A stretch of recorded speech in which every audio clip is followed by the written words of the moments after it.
people hear me all right? Okay, thanks. So, thank you all for coming. I just wanted to take a moment to welcome all of you and introduce myself. I'm Colleen Ware, I'm Bill's youngest daughter, and I'm so grateful that we could all gather here today to celebrate my mom's life. At the risk of embarrassing my children, I want to tell them something in front of all of you that their dad and I haven't said to them before. And one thing that Alan and I realized when we became parents ourselves is that no one will love you the way your mom and your dad do. And it kind of takes becoming a parent to realize that, over the course of your life, you have partners, spouse, friends, family members who love you fully and unconditionally through all of life's up and downs. But your parents love you in a way that's different. There's this bond that happens when that tiny bundle is placed in your arms and you love it ferociously and you would protect it from anything. You hope, worry, and wonder and try to keep yourself from worrying too much. You look out for them, you cheer them on, and one day they look at you, and you're at eye level at this point, and they tell you, I've got it from here, and they move on into the world. They make a life and a home for themselves, and since they've got it now from here, you just love them. And the bonds that were so ferocious at the start have to mellow. Keep in touch, we say. All's good, we ask. Well, that's the main thing. We go back to our own lives, but we never fully stop worrying, wondering, and hoping. And then the flip happens. We become that source of worry, wonder, and hope. And then there comes a time when we look them in the eye with that ferocious love, perhaps from a hospice bed, and say, I've got it from here, and we move out into the world. We pass on. When Lillian left us, she had recently been trying to sneak out of her bed. She had been wanting to go home for the past week or two. How did you find me? How did you get here? Get your car and let's go home. And isn't that what we all want? To be safe, to be with those who know us and love us, even if they secretly love us more ferociously than we know. Home and family gave her that energy. And when I visited her in the hospice, she was always eager for news of what you all were doing. And on the other side of that, she was also energized by a wonderful visit she had just had with her sisters, both of whom passed away in 2015 and 2016. And she was also excited to tell me that your father has made a wonderful discovery, and he said it will be wonderful for both of us. And of course, he passed away in 2019. She was ready to be home again. There's a poet, Michael Lee, who wrote a poem called Pass On. And in it, he talks about life being like the first law of thermodynamics, which says that energy cannot be created or destroyed. The law also says more than that, but I was an English major, so you do the math. I won't read the whole poem, but I wanted to share 3 of the stanzas with you. We are vessels, we are rooms, we are so much less important than the things inside of us. We are circuit boards swallowing the electricity of life upon birth. It wheels through us, creating every moment, the pulse of a story, the soft hums of labor and love. In our last moment, it will come rushing from our chests and be given back to the wind. When we die, we go everywhere. Our bodies are nothing more than hosts to a collection of brilliant things. When someone dies, I do not weep over Polaroids or belongings. I begin to look for the life that has left them. I feel out of the strongest breeze and take off running. We are not created or destroyed. We are constantly transferred, shifted, and renewed. Everything we are is given to us. Death does not come when a body is too exhausted to live. Death comes because the brilliance inside of us can only be contained for so long. We do not die. We pass on. We pass on the life burning through our throats. When you leave me, I will not cry for you. I will run into the strongest wind I can find and welcome you home. In the words of another poet, Dr. Seuss, don't cry because it's over. Smile because it happened. Lillian, Lil, Mom, Grandma, Great-Grandma, dear friend, we are grateful that you were part of the world and helped create all the connections in this room and those that stretch beyond it until we see you again. So my sister Gail and her family, who could not be here today, wrote some thoughts that they wanted to share, and my daughter Madeleine is going to share those, and then if other people would like to share thoughts after that is done, please feel free.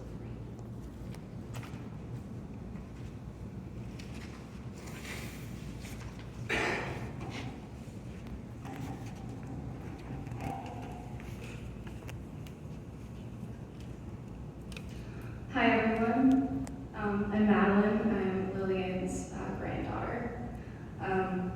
And this first reading is a poem called Tapestry that was written by Ashley, another one of Lil's granddaughters. You wove a rich tapestry with our family history. Your albums a garden tended to with care. Photos blossomed off the pages with tales of who, what, and where.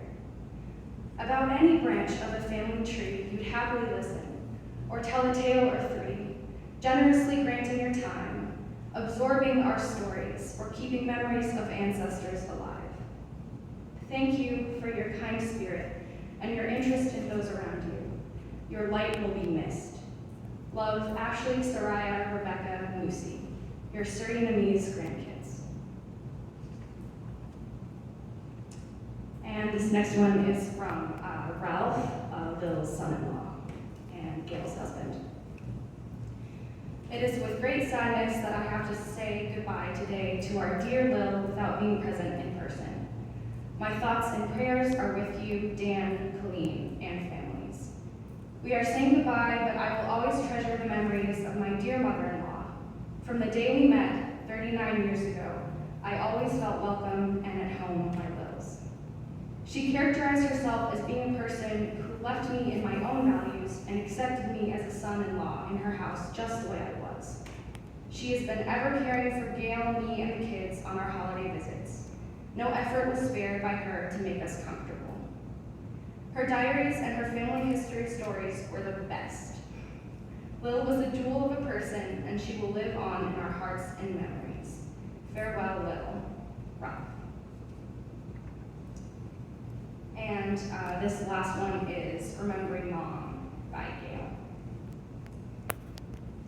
Thinking of Mom stirs memories of canned tomatoes in overflow shelved in the basement, fresh baked bread and cookies, and the best strawberry jam.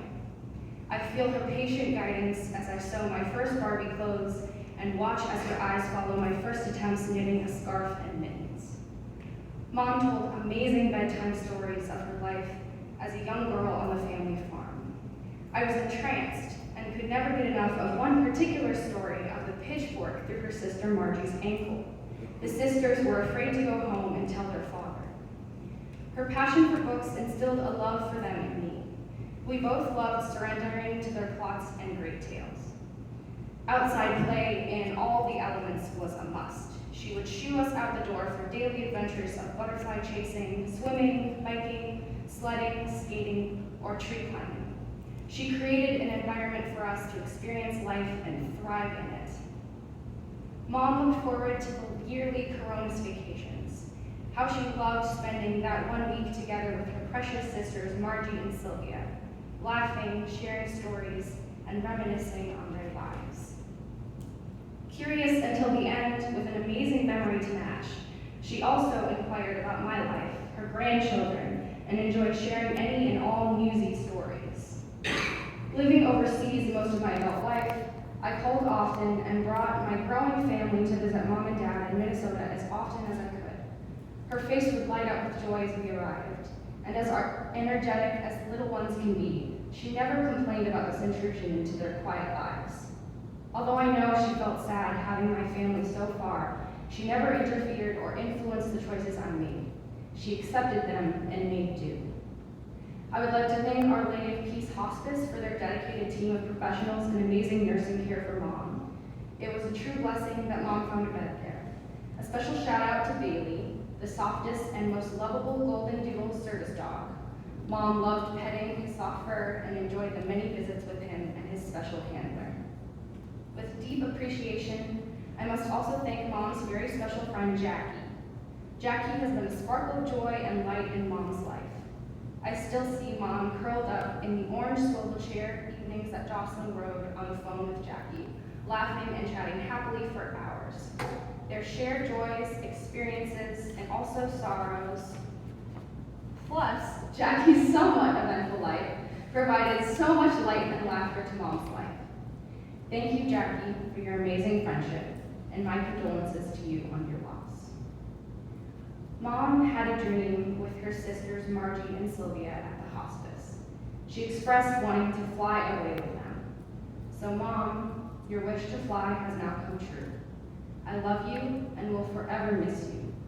Minnesota will not be the same with you gone. Rest well. Thank you.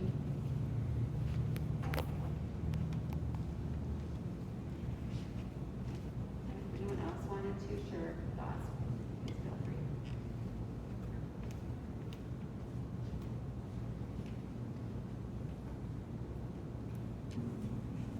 Okay. So just a few notes on the items that are on the table. One thing you might note on the table that's on the far right is a draft of my mom's memoir that she and I were working on late in her life. I'm hoping to finish that off, and I'd be happy to share that with anyone who wanted me to email that to you. That green book that's also on the right is the first version of the genealogy book that my mom created, and she had continued to work on that, and so she has a version at our house, or at my house now, that has other obituaries and information in it that I'm also hoping to organize. So again, if you want me to stay in touch with you about that, please let me know. We are hoping to have a Zoom memorial for folks who are not able to be here, family from South America, family from Massachusetts and California. So if you are interested in participating in that, no obligation, of course. On the left, there's another notebook that I've placed where you can put your name and your email address, and I can send you an invitation when that's been set up. Gail is currently in the hospital with a procedure, but hopefully she's going home on Wednesday, so it would be after that time. But if you wanted to know about it, just let me know, and I'll send you the information. We have snacks and water in the other room, and you all are welcome to stay and chat. And thank you again so much for